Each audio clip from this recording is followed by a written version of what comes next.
আজকে আমরা dose response relationship নিয়ে আলোচনা করব। দেখে নেব যে ডোজ রেসপন্স রিলেশনশিপ, এই যে ডোজ আর রেসপন্স, এটার মধ্যে কী রিলেশনশিপ রয়েছে বা কী যোগাযোগ মাধ্যম রয়েছে যার জন্য ডোজ রেসপন্স রিলেশনশিপ আমরা বলে থাকি বা এটা আমাদের সিলেবাসের মধ্যে ইনক্লুড করা হয়েছে। বা ডোজই বা কী আর রেসপন্স কী, পুরোটা আজকের ক্লাসে আমরা ডিটেলসে আলোচনা করব। আর ডোজ রেসপন্স রিলেশনশিপ রিলেটেড আরও যে ছোট ছোট সাবডিভিশনস রয়েছে যেগুলো আমাদের এক্সামে প্রায়ই আসে, সমস্ত কিছু নিয়ে আজকে আমরা আলোচনা করব। যেমন হচ্ছে lethal dose, effective dose, therapeutic index, প্রত্যেকটা জিনিস নিয়ে আজকের ক্লাসে আমরা আলোচনা করব। তো প্রথমে সাপোজ ধরো একটা মার্কেটের মধ্যে এ আর বি নামক দুটো ফ্রেন্ড গিয়েছে, ঠিক আছে। এবার হঠাৎ বি একে দেখে ফেললো, তো বি হঠাৎ করে হাত দেখালো, এও রেসপন্স করলো। তাহলে এইটা কেন হলো যে এ আর বি আলাদা আলাদা বাড়ি থেকে দুজন মার্কেটে গিয়েছে, বি হঠাৎ একে দেখলো এবং এও রেসপন্স করলো, হাত দেখালো। কারণ এরা হচ্ছে, এদের দুজনের মধ্যে রিলেশনশিপ হচ্ছে, এরা হচ্ছে ফ্রেন্ড।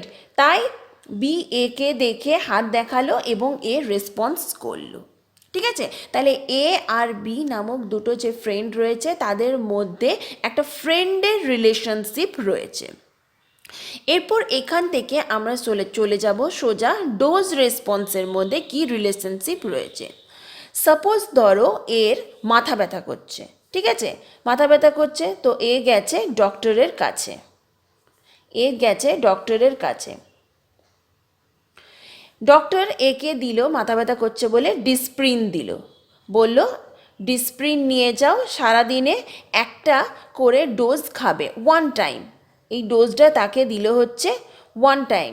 এবার আমরা জানি ডিসপ্রিনের মধ্যে কি থাকে, অ্যাসিটাইল স্যালিসাইলিক অ্যাসিড।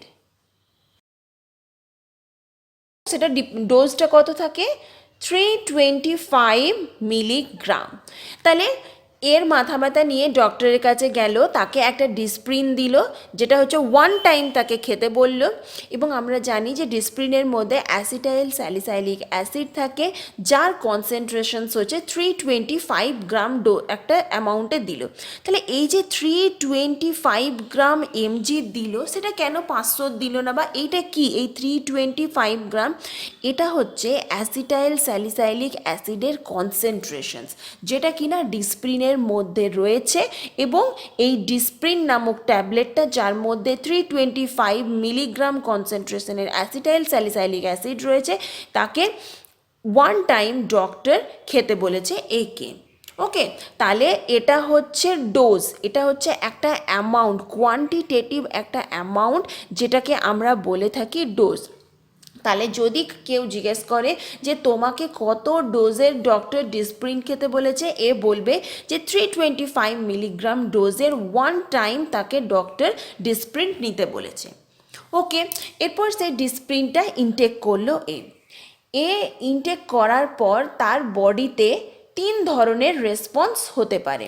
কি কি এফেক্ট হতে পারে, এক হলো যে তার পুরোপুরি ঠিক হয়ে গেল, মাথা ব্যথা নিয়ে গেছিলো, একবার সে 325 গ্রাম ডোজের মেডিসিনটা নিল ডিসপ্রিন, তার মাথা ব্যথা সেরে গেল পুরোপুরি। আরেকটা হতে পারে তার মাথা ব্যথা একেবারেই সারলো না, যা ছিল সেটাই রয়ে গেল। আবার আরেকটা হতে পারে তার একটু একটু ঠিক হয়েছে, ঠিক আছে, মোটামুটি ধরনের ঠিক হয়েছে। এই 3টে এফেক্ট হতে পারে। তাহলে কি হলো, 325 মিলিগ্রাম ডোজের একটা ডিসপ্রিন নিল ওয়ান টাইম, যার এফেক্টে 3টে রেসপন্স বা 3টে এফেক্ট দেখা গেল। এই যে 3 ধরনের এফেক্ট, এটাকে আমরা বলবো রেসপন্স। তাহলে আমরা রেসপন্সটা তখনই পাচ্ছি যখন আমরা ডোজটা ইনটেক করছি, ঠিক আছে। যখনই আমরা ডিসপ্রিনটা ইনটেক করছি তখনই আমাদের মাথা ব্যথা হয় সারছে না, নয় একটু একটু সারছে। তাহলে এখান থেকে আমরা লিখতে পারি যে dose directly proportional to the response, লিখতে পারি। কারণ ডোজ যত আমরা বাড়াবো রেসপন্স তত বাড়বে। এই যে এখানে ঠিক হলো না, পুরোপুরি ঠিক হলো না বা একটু একটু ঠিক হয়েছে মাথা ব্যথা, তাকে ডক্টর আবার 1 টাইম না করে এখানে হয়তো 2 টাইম তাকে ডিসপ্রিন নিতে বললো। এবার 2 টাইম ডিসপ্রিন নেওয়ার পর দেখা যাবে তার হয়তো মাথা ব্যথা পুরোপুরি সেরে গেল। তাহলে এখানে ডোজ যত আমরা বাড়াবো, মানে 325 গ্রাম সারাদিনে একবার বলেছিল, এখানে 325 মিলিগ্রাম ইন্টু 2 টাইমস, ওকে, তাকে দুবার নিতে বললো। তখন দেখা গেল তার রেসপন্স হিসেবে তার পুরোপুরি ঠিক হয়ে গেল মাথা ব্যথা। তাহলে ডোজ যত আমরা বাড়াবো রেসপন্স আমাদের কিন্তু তত বাড়বে। এটার থেকে আমরা ইন জেনারেল রিলেশনশিপ ডোজ রেসপন্সের মধ্যে যদি বেসিক রিলেশনশিপ জানতে চাওয়া হয় তাহলে বলতে হবে যে ডোজ যত আমরা বাড়াবো রেসপন্স আমাদের তত বাড়বে। Dose directly proportional to the response. কিন্তু এটা কিন্তু সব সময়ের ক্ষেত্রে ভ্যালিড নয় যে ডোজ আমরা বাড়াতেই থাকবো আর রেসপন্সও বাড়তেই থাকবে, এটা কিন্তু ভ্যালিড নয়। ডক্টর কিন্তু আমাদের একটা নির্দিষ্ট অ্যামাউন্টের বা নির্দিষ্ট ডোজেরই একটা মেডিসিন দিতে পারে। যদি আমরা নিজেদের পাকামি বা নিজেদের মতো করে ডোজ বাড়িয়ে মাথা ব্যথা ঠিক হলো না, আরও আমি 2টো ট্যাবলেট অ্যাট এ টাইমে খেয়ে নিলাম, তাহলে ভাবলাম যে আমার এটার রেসপন্সটা আরও অনেক বেশি ভালো হবে, মানে পুরোপুরি মাথা ব্যথা সেরে যাবে, সেটা কিন্তু নয়। কারণ আমাদেরকে সব সময় জানতে হবে যে কোনো ধরনের মেডিসিনস মানেই হচ্ছে this is a one type of drug, যে কোনো কেমিক্যাল সাবস্টেন্স বা কেমিক্যাল কম্পোজিশনস রয়েছে যার কিন্তু অধিক মাত্রায় ডোজ বা ভুল ডোজে আমাদের কিন্তু মৃত্যু বা ডেথ পর্যন্ত হতে পারে তার রেসপন্স হিসেবে। সুতরাং আমরা কিন্তু ডোজ সবসময় ডাক্তার আমাদেরকে যে ডোজের রেকমেন্ড করবে সেই ডোজই আমরা সবসময় ইনটেক করব। বেশি ডোজ নিলে আমাদের শরীরে অ্যাডভার্স এফেক্ট বা সাইড এফেক্টও দেখা যেতে পারে, যেগুলো আমরা আরও এর পরে পরে ডিসকাস করব। এরপর আমরা চলে আসবো ডোজ রেসপন্স রিলেশনশিপ। দেখো, ডোজ রেসপন্স রিলেশনশিপের 2টো কম্পোনেন্ট রয়েছে। Number 1 dose plasma concentration relationship, number 2 হচ্ছে প্লাজমা কনসেন্ট্রেশন রেসপন্স রিলেশনশিপ। এটা আমরা একটা ছকের আকারে বুঝে নেব যে ডোজ বলতে কি বুঝি, যে ডোজ হচ্ছে একটা কোয়ান্টিটেটিভ অ্যামাউন্ট যার ফলে আমাদের শরীরে কিছু রেসপন্স দেখতে পাওয়া যায়। তাহলে ধরে নাও একটা সার্টেন অ্যামাউন্টের ডোজ আমার বডির মধ্যে, ধরে নাও যে 400 mg ডোজ আমাদেরকে কিন্তু বডির মধ্যে দেওয়া হয়েছে। এরপর সেই ডোজটা যখনই আমাদের বডির মধ্যে গেল, সেটা সিস্টেমেটিক ওয়েতে আমাদের বডির মধ্যে যাবে। প্রথমেই যাবে ব্লাডকে কি বলি আমরা প্লাজমা। তাহলে প্লাজমার মধ্যে এই যে 400 mgর কনসেন্ট্রেশনটা আমরা পাবো। তাহলে এখান থেকে আমরা দেখতে পাচ্ছি যে ডোজ আমরা যত কনসেন্ট্রেশনে দিচ্ছি প্লাজমার মধ্যেও কিন্তু আমরা ঠিক তত কনসেন্ট্রেশনের ড্রাগটাই পাচ্ছি। তাহলে এখান থেকে আমরা বলতে পারি যে dose directly proportional to the plasma concentration. এরপর প্লাজমা কনসেন্ট্রেশনে যত এমজির, তাহলে 400 এমজির ড্রাগের কনসেন্ট্রেশনটা আমাদের থাকছে প্লাজমাতে। এখান থেকে যখন রেসপন্সটা আমাদের বডিতে শো করছে 400 mg মিলিগ্রাম কনসেন্ট্রেশনেরই রেসপন্সটা শো করছে। এখানে যদি 500 মিলিগ্রাম কনসেন্ট্রেশন ড্রাগ থাকতো তাহলে তার রেসপন্সটা 500 মিলিগ্রাম মতোই রেসপন্সটা আমাদের বডিতে শো করতো। তাহলে এখান থেকেও আমরা বলতে পারি যে plasma concentration directly proportional to the response. তাহলে এখান থেকে অল ওভার যদি সাম আপ করি তাহলে বলতে পারি যে যত অ্যামাউন্টের আমাদের ডোজ দেওয়া হচ্ছে ঠিক তত অ্যামাউন্টের প্লাজমা কনসেন্ট্রেশনে পৌঁছচ্ছে। প্লাজমা কনসেন্ট্রেশনে যত মিলিগ্রামের কনসেন্ট্রেশনের ড্রাগ থাকছে ঠিক তত মিলিগ্রাম কনসেন্ট্রেশনের রেসপন্স আমাদের বডি শো করছে। তাহলে dose proportional to the plasma concentration, plasma concentration proportional to the response। তাহলে আমরা এখান থেকে বলতে পারি যে dose proportional to the response। Okay, dose proportional to the response যেটা আমরা আগেও পেয়েছি। এরপর আমরা আরও খুব ভালোভাবে ডোজ রেসপন্স রিলেশনশিপটাকে একটা ফর্মুলা দিয়ে বুঝে নেব। এখানে দেখো আমরা লিখেছি যে E is equal to E max into D divided by KD plus D. এখানে ই হচ্ছে অবজার্ভড এফেক্ট। এই যে আমরা ডোজটা নিয়েছে এ এখানে যে ডোজটা নিয়েছে তার মধ্যে এর তিনটে রেসপন্স দেখা যেতে পারে। একটা হচ্ছে যে ঠিক হয়েছে, একটা হচ্ছে একেবারেই ঠিক হয়নি, আরেকটা হচ্ছে একটু একটু ঠিক হয়েছে। তো এই যে মানে এই যে এফেক্টগুলো দেখতে পাওয়া যাচ্ছে, that is called observed effect. Okay, এরপর চলে যাব আমরা ডি। কত কনসেন্ট্রেশনের আমরা ডোজ দিয়েছি? 325 মিলিগ্রামের আমরা ডোজ দিয়েছি, তাহলে এটা হচ্ছে ডোজ। নেক্সট চলে যাব ই ম্যাক্স, ম্যাক্সিমাল রেসপন্স। এ যে আমাদের ডিসপ্রিন খেলো তার তিনটে এফেক্ট, একবার হচ্ছে পুরোপুরি ঠিক হয়ে গেছে, এটা হচ্ছে ম্যাক্সিমাল রেসপন্স। তার একটা মেডিসিনসের বেশ কিছু এফেক্ট হতে পারে, একটু একটু ঠিক হয়েছে, একেবারে ঠিক হয়নি, আরেকটা তার গুড এফেক্ট হতে পারে যে পুরোপুরি মেডিসিনটা কাজ করেছে, পুরোপুরি ঠিক হয়ে গেছে। তাহলে দ্যাট ইজ ম্যাক্সিমাল রেসপন্স, যে তার যে কারণের জন্য সে ড্রাগসটা নিয়েছিল তাতে তার পুরোপুরি ঠিক হয়ে গেছে, তার রেসপন্সটা গুড দিয়েছে, দ্যাট ইজ ম্যাক্সিমাল রেসপন্স। আর number 4 KD, dissociation constant. Dissociation constant is equal to the maximal response. Okay, is equal to the, sorry, dissociation constant is equal to the half of the maximal response. Maximal response যতটা হবে ঠিক তার half হচ্ছে dissociation constant.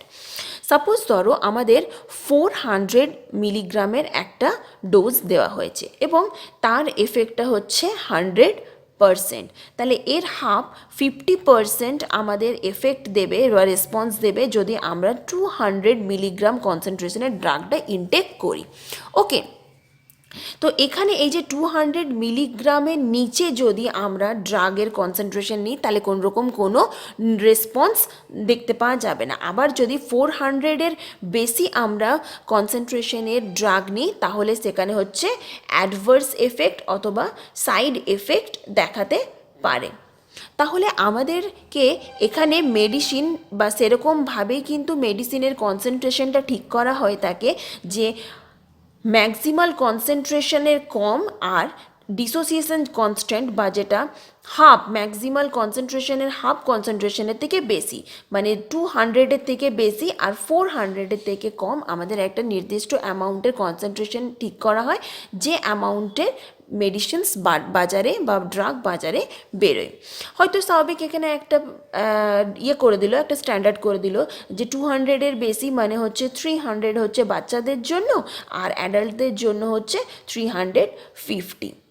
এরকমভাবে আমাদের কিন্তু কনসেন্ট্রেশনসগুলো ঠিক হয়, যেটা কিনা আমাদের বেশিও হবে না যাতে অ্যাডভার্স বা সাইড এফেক্টও না হয়, আবার যাতে কম না হয় যেখানে কোনো রেসপন্সই দেখা যেতে পারলো না, দ্যাট ইজ ডিসোসিয়েশন কনস্ট্যান্ট। এবং এটা হচ্ছে পুরোটাই ডোজ রেসপন্স রিলেশনশিপ কার্ভকে সিগনিফাই করছে বা শো করছে। এরপর আমরা ডিসকাস করব dose response curve which is most important in our syllabus. দেখো, ডোজ রেসপন্স কার্ভ দেখতে গেলে প্রথমে আমরা এক্স অ্যাক্সিসে নিয়ে নিয়েছি ডোজ, ওয়াই অ্যাক্সিসে নিয়ে নিয়েছি আমরা রেসপন্স। ঠিক আছে, এখানে আমরা জানি যে ডোজ যত বাড়াবো রেসপন্স তত বেশি বাড়াবে। সার্টেন ধরে নাও এখানে আমরা 30 মিলিগ্রামের একটা মেডিসিন দিলাম, তাহলে তার এফেক্টটা হচ্ছে, যদি আমরা এখানে একটা লাইন টানি, একটা ইমাজিনারি লাইন যদি টানি তাহলে তার রেসপন্সটা হচ্ছে 30%। আবার যদি আমরা এখানে 50 মিলিগ্রামের দিচ্ছি তাহলে তার এফেক্টটা হবে এখানে 50%। ঠিক এরকমভাবে কিন্তু আমাদের যত ডোজ বাড়াবো তাতে রেসপন্সটা তত বেশি একটু একটু একটু করে বাড়তে থাকবে। তাহলে এখানে যে কার্ভটা আমরা ড্র করেছি এটা একটা সিম্পল ডোজ কার্ভ, যেটা হচ্ছে দেখতে অনেকটা রেক্ট্যাঙ্গুলার, তাই এটাকে রেক্ট্যাঙ্গুলার হাইপারবোলা কার্ভ বলা হয়ে থাকে।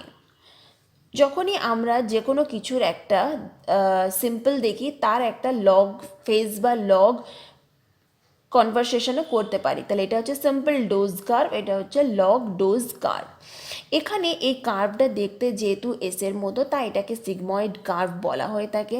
আমরা জানি বা আগেও বায়োলজিক্যালে পড়েছি, বায়োলজিক্যাল চ্যাপ্টারে বা বায়োলজিতে পড়েছি যে সিগময়েড কার্ভ এসের মতো দেখতে, আর এর 3টে ফেজ থাকে। প্রথমে যে ফেজটা থাকে সেটাকে আমরা বলি ল্যাগ ফেজ। ল্যাগ ফেজে কি হয় যে এখানে রেসপন্সটা কিন্তু মানে ডোজটাও ধীরে ধীরে ধীরে ধীরে বাড়তে থাকে, রেসপন্সটা খুবই স্লোলি বাড়তে থাকে, তাই এটা হচ্ছে ল্যাগ ফেজ। এইখান থেকে সাডেন হঠাৎ করে দেখা যাচ্ছে রেসপন্সটা ইনক্রিজ করছে। ওকে, এখান থেকে দেখা যাচ্ছে যে সাডেন এখানে রেসপন্সটা ইনক্রিজ করছে। এই যে সাডেন রেসপন্সটা ইনক্রিজ করলো এটাকে আমরা বলছি এক্সপোনেনশিয়াল ফেজ।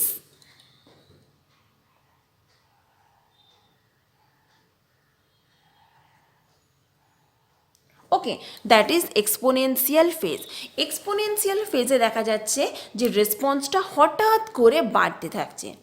আবার এক্সপোনেনশিয়াল ডোজের পরে হঠাৎ করে দেখা যাচ্ছে যখনই এক্সপোনেনশিয়াল ফেজটা কমপ্লিট হয়ে যাচ্ছে দেখা যাচ্ছে যে এরপরে যে রেসপন্সটা আমাদের শো করছে সেটা কিন্তু খুব একটা আমরা বুঝতে পারি না।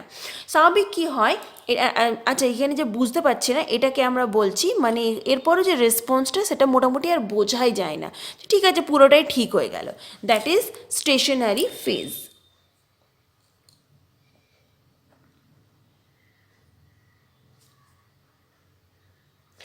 একটা এক্সাম্পল দিয়ে তোমাদের বুঝিয়ে দিচ্ছি যে একটা আমরা যখন ক্যালপোল খেলাম, স্বাভাবিক আমাদের জ্বর হয়েছে, ডাক্তার আমাদেরকে ক্যালপোল দিয়েছে, তো ক্যালপোলটা আমরা যখন খেলাম কিন্তু প্রথমে আমাদের খুব ধীরে ধীরে দেখা গেল জ্বরটা আস্তে আস্তে নামছে, এটা হচ্ছে ল্যাগ ফেজের মধ্যে দিয়ে গেল। এরপর দেখা গেল যে আমাদের কিন্তু জ্বরটা হঠাৎ করে প্রায় 99% ঠিক হয়ে গেল, কিওর হয়ে গেল জ্বরটা। এরপর আস্তে আস্তে আমরা কিন্তু আর রেসপন্সটা বুঝতেই পারি না, মানে পুরোটা যে ছেড়ে গেল 99% থেকে যে 100% হতে যে রেসপন্সটা সময় লাগছে সেটা হচ্ছে আমরা বুঝতে পারি না, সে that is called stationary phase. আচ্ছা, এই এক্সপোনেনশিয়াল ফেজটাকে লগ ফেজও বলা হয়ে থাকে যেহেতু এখানে সার্টেন ইনক্রিজ হচ্ছে। তাহলে তিনটে ফেজ আমরা দেখতে পাচ্ছি, ডোজ রেসপন্স কার্ভের দুটো কার্ভ দেখতে পাচ্ছি, number 1 rectangular hyperbola curve, number 2 হচ্ছে সিগময়েড কার্ভ। এরপর আমরা দুটো টার্মিনোলজি নিয়ে একটু বুঝে নেব। প্রথমে দেখো হচ্ছে ড্রাগ পোটেন্সি, আরেকটা হচ্ছে ড্রাগ এফিকেসি। এই দুটো টার্মিনোলজি কিন্তু বলতে আমরা কি বুঝি একটা উদাহরণ দিয়ে চলো দেখে নিই। সাপোজ একটা পেশেন্টকে একটা ডক্টর 100 mgর প্যাথিডিন দিল, এটা একটা মেডিসিনের নাম, ঠিক আছে, যার কনসেন্ট্রেশন হচ্ছে 100 mg। ওকে, এবং সে যে ডিজিজের জন্য তাকে 100 mgর প্যাথিডিন দিল, দেখা গেল তার 100% কিন্তু সে রেসপন্স শো করছে, ঠিক আছে, 100% রেসপন্স শো করছে।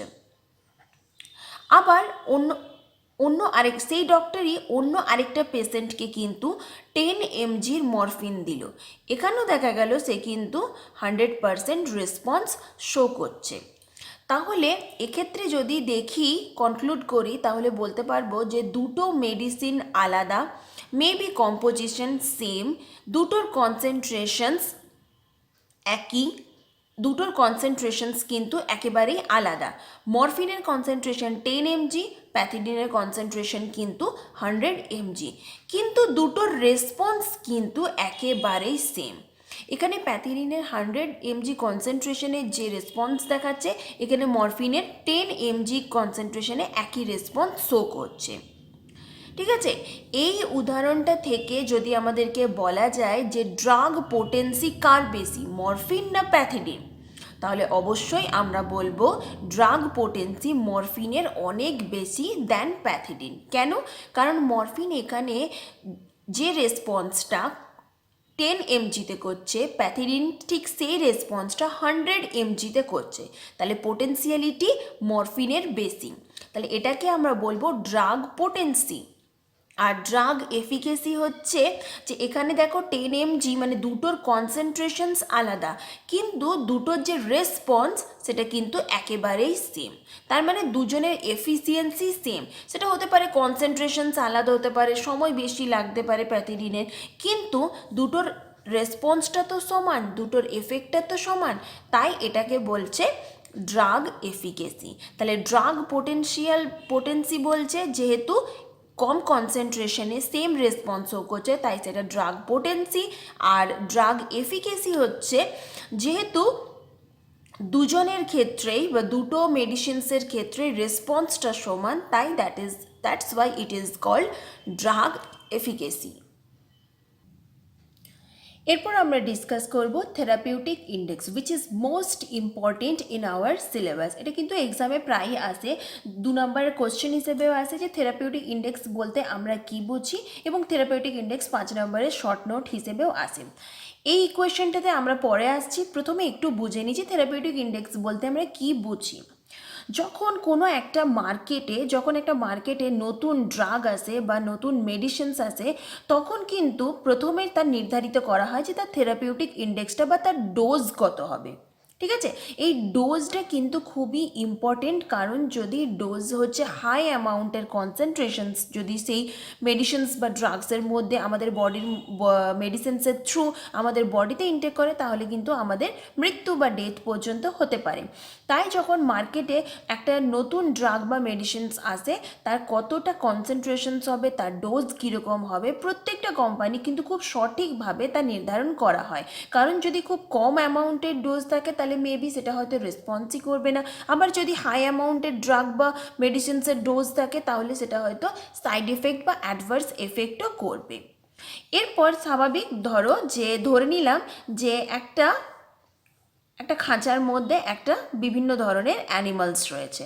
ঠিক আছে, এটা অ্যাজ ফর এক্সাম্পল দিচ্ছি থেরাপিউটিক ইন্ডেক্সটা বোঝানোর জন্য। বিভিন্ন ধরনের অ্যানিমাল, একই ধরনের কিন্তু বিভিন্ন স্পিসিস রয়েছে, বিভিন্ন অ্যানিমালস রয়েছে। সেই অ্যানিমালসগুলো প্রত্যেকটাই কিন্তু অসুস্থ রয়েছে, তারা কিন্তু কোনো না কোনো একটা ডিজিজে ভুগছে। এরপর সাপোজ এই অ্যানিমালসদের জন্য যে ড্রাগটা মার্কেটে আনা হলো, সেটা একটা নির্দিষ্ট ডোজে দেওয়া হলো।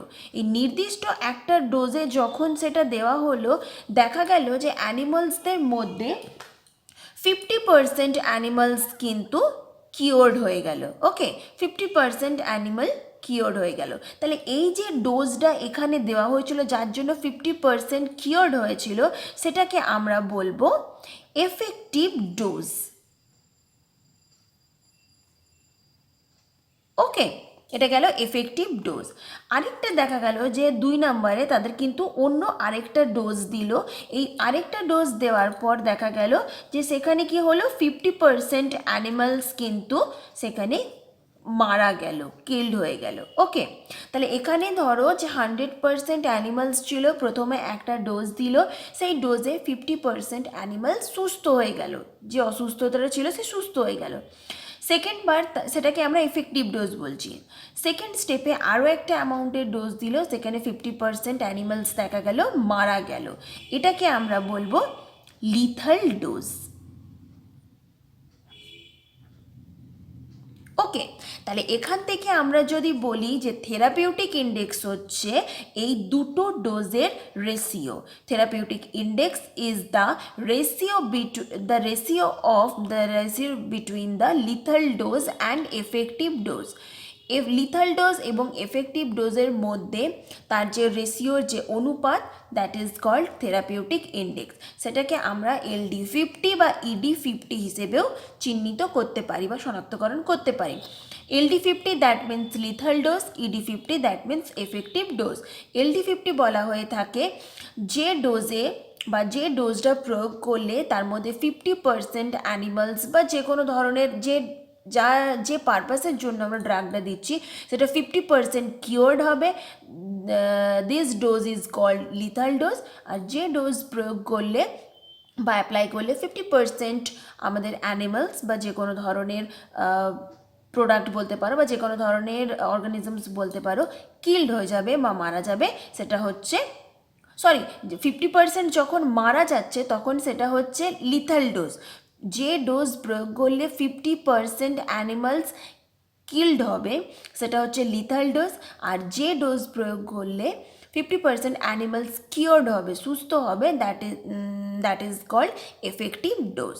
তাহলে এখান থেকে থেরাপিউটিক ইন্ডেক্সটা কী এবং থেরাপিউটিক ইন্ডেক্স বলতে কোন দুটো ডোজের রেশিওকে বোঝায় আমরা কিন্তু বুঝতে পারলাম।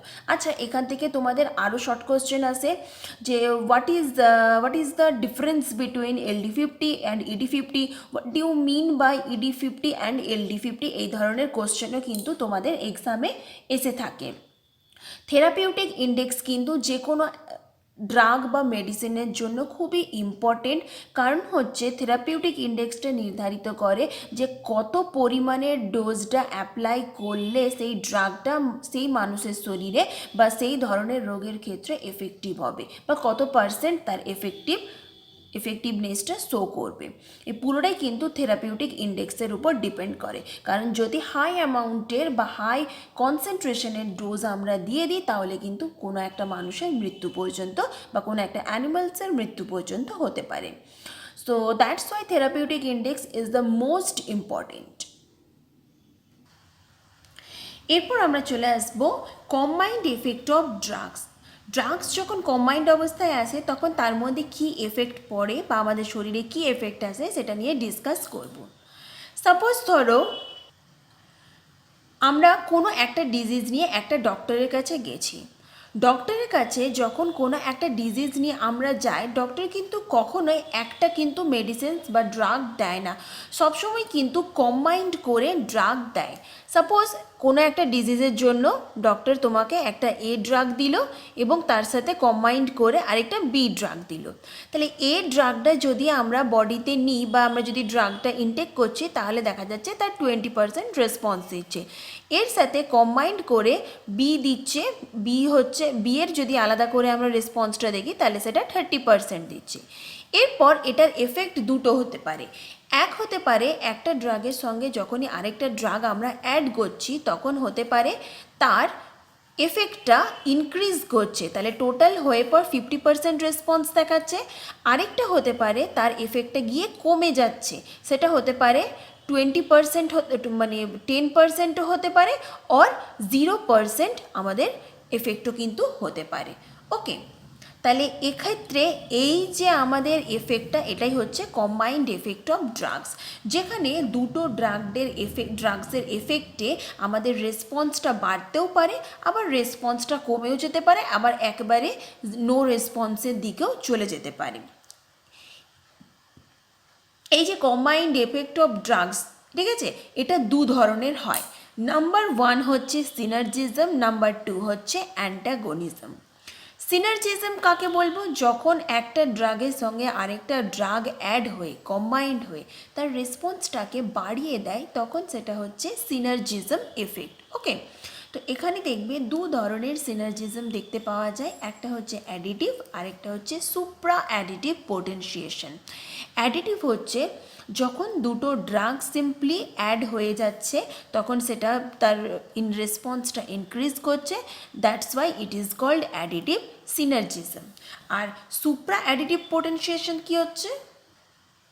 সাপোজ ধরো আমাদের বডিতে একটা ডিজিজ হয়েছে এবং সেই ডিজিজটা হওয়ার জন্য আমাদের ডাক্তার একটা ওষুধ দিয়েছে, ঠিক আছে।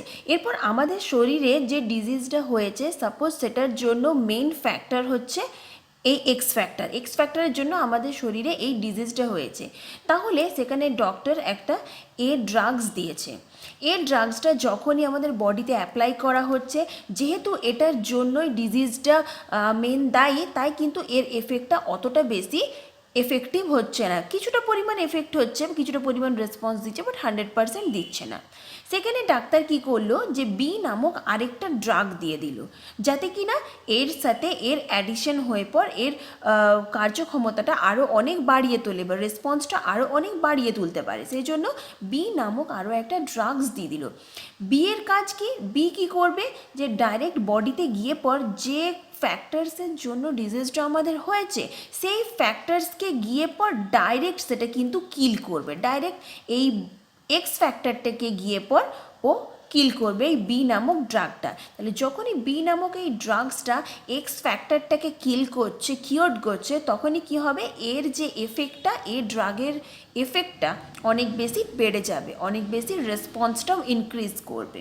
তাহলে এই ধরনের যদি ইনসিডেন্ট হয় কোনো মেডিসিনস বা ড্রাগসের দ্বারা তখন সেটা হয়ে যাবে সুপ্রা অ্যাডিটিভ অর পোটেনশিয়েশন সিনার্জিজম। তাহলে অ্যাডিটিভ হচ্ছে সিম্পল যখন দুটো ড্রাগ মিলে তার এফেক্ট এফেক্টিভনেসটা বাড়িয়ে দিচ্ছে, ইনক্রিজ করছে আমাদের রেসপন্সটা, তখন সেটা হচ্ছে অ্যাডিটিভ সিনার্জিজম। আর supra additive or potentiation synergism হচ্ছে যে যখন দ্বিতীয় ড্রাগটা যে কারণের জন্য প্রথম ড্রাগটা দেওয়া হয়েছিল, যে ডিজিজের জন্য, সেই ডিজিজটাকেই ডাইরেক্ট কিল করে দিচ্ছে, সেই ফ্যাক্টরটাকে ডাইরেক্ট কিল করে দিচ্ছে, তাই তখন প্রথম ড্রাগের এফেক্টটা আরও অনেক গুণ বেড়ে যাচ্ছে, 100% রেসপন্স হচ্ছে। That's why it is called supra additive potentiations. Okay, এটা গেল synergism. Number 2 combined effect of drug is antagonism. Antagonism কি হচ্ছে? এ নামক একটা ড্রাগ দেওয়া হয়েছে এবং তার সাথে বি নামক আরেকটা ড্রাগ দেওয়া হয়েছে, ঠিক আছে, একটা পার্সনের শরীরে। বি এর কাজ কি হচ্ছে? সবসময় এর কাজকে বাধা প্রদান করা, এবং যার ফলে রেসপন্সটা হয়ে যাবে 0%। ওকে, তাহলে এর কাজ হচ্ছে একটা মানে মানুষের, এ নামক ড্রাগের কাজ হচ্ছে মানুষের শরীরে গিয়ে কোনো একটা রেসপন্স করার। বি এর কাজ হচ্ছে এ যে কাজটা করছে তাকে বাধা প্রদান করা। সাপোজ ধরো যে আমাদের এই যে এ হচ্ছে ড্রাগটা, মানে এ নামক যে একটা পয়জেন্স আমাদের বডিতে ইনটেক করেছে। আমরা অনেক সময় পয়জেন্স বা বিষ খেয়ে ফেলি, বিভিন্ন ধরনের আত্মহত্যা বা এই ধরনের সুইসাইডাল যে কেসগুলো থাকে, সেখানে কি হয় যে এ নামক ধরো একটা ড্রাগ আমাদের শরীরে বা পয়জেন্স আমাদের শরীরে ইনটেক চলে এসছে। এরপর ডাক্তার কি করবে? সেই পয়জেন্সকে তার নেগেটিভ, তার যে অ্যান্টাগনিজম এফেক্ট তৈরি করার জন্য বি নামক আরেকটা ড্রাগস বা অ্যান্টিডোট দেবে। এই বি কী করবে? এ নামক যে পয়জেন্সটা রয়েছে সেটাকে ডাইরেক্ট কিল করবে। তাহলে কি হবে? এই যে পয়জেন্সেরও কোনো এফেক্ট দেখা যাবে না আমাদের শরীরে, আর বি নামক যে ড্রাগটা প্রয়োগ করলো তারও কোনো এফেক্ট দেখা যাবে না আমাদের শরীরে। তাহলে আলটিমেট 0% রেসপন্স শো করবে। That's why it is called antagonism. Supra additive আর অ্যান্টাগনিজমটা একটু গুলিয়ে ফেলার মতো, কিন্তু এখান থেকে খুব ভালো করে মনে রাখবে, তাহলে বুঝতে পারবে। সুপ্রা অ্যাডিটিভ হচ্ছে যে কারণের জন্য আমাদের বা যে ডিজিজের জন্য আমাদের এ ড্রাগটা দেওয়া হয়েছিল, বি ড্রাগটা কী করে? সেই ডিজিজের ফ্যাক্টরটাকেই কিল করে, তাই এটা হচ্ছে সুপ্রা অ্যাডিটিভ পোটেনশিয়েশন। আর অ্যান্টাগনিজম হচ্ছে যে আমাদের শরীরে এ নামক যে পয়জেন্সটা আমাদের ইনটেক করেছে, বি এর কাজ কি? সেই পয়জেন্সকেই ডাইরেক্ট কিল করা, যাতে পয়জেন্সেরও কোনো এফেক্ট না হয় আর বি এরও কোনো এফেক্ট না দেয়। আলটিমেট 0% রেসপন্স আমাদের শরীরে দেখা যাবে। এটা হচ্ছে অ্যান্টাগনিজম।